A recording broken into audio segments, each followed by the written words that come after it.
ব্যবসায় পরিস্থিতি ভাই খুবই খারাপ। যেমন আমার এই দোকানটা আগে 40-50 হাজার টাকা বিক্রি করতাম, এখন আমি 10,000 টাকা বেচতে কষ্ট হয়ে যায়।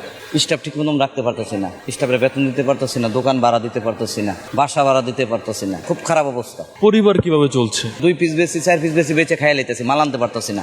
ব্যাংক লোন আছে, ব্যাংক লোন দিতে পারতেছি না, ব্যাংকের অফিসাররা মাঝে মাঝে ডিস্টার্ব করতেছে। ব্যাংকের টাকা তো দিতেই হবে।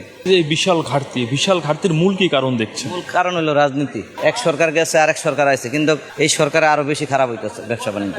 বিগত 2 বছর ধরে ব্যবসা আমাদের খুবই খারাপ। দেশের সরকার চেঞ্জ হয়েছে, দেশের টাকা পয়সা অনেক নষ্ট হয়েছে। এই জন্য সরকার কি ব্যবসায়ীদের জন্য কোনো পদক্ষেপ নিচ্ছে না? সরকারের কাছে কোনো ব্যবসায়ীদের কোনো আমরা পাইতেছি না, সুযোগ সুবিধা পাইতেছি না সরকার কাছ থেকে।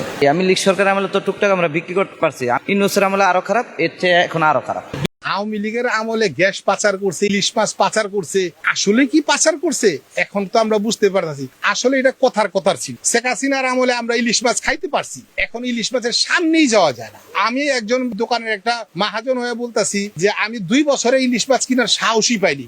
একটা ইলিশ মাছ 3,000 টাকা দিয়ে কেনার মতো আমার সামর্থ্য নাই। যারা কিনে হয়তোবা তারা মাদকের সাথে জড়িত, আর নাইলে 5,000 টাকা খরচ করে একটা ইলিশ মাছ কেনার মতো একজন ভালো মানুষ, একটা মানুষের 2-3 লাখ টাকা আয় করা ছাড়া ইলিশ মাছ খাওয়া সম্ভব না। আমরা বলতে চাইতেছি যে শেখ হাসিনার আমল হোক আর বিএনপির আমল হোক আর তত্ত্বাবধায়ক সরকার হোক, আমরা দেশে ভালো চলবার চাই। আমরা কে আসলো কে গেল এটা আমাদের জানার দরকার। আমরা সরকার আনছি যে শেখ হাসিনার আমলে সমস্যা ছিল, এটা ছিল ওইটা ছিল, আমরা বলছি, কিন্তু বর্তমানে যে সমস্যায় আমরা জর্জরিত হয়ে গেছি, আমরা খুব কঠিন এই দেশে জন্ম নিয়ে আমাদের মনে ভুল হয়ে গেছে।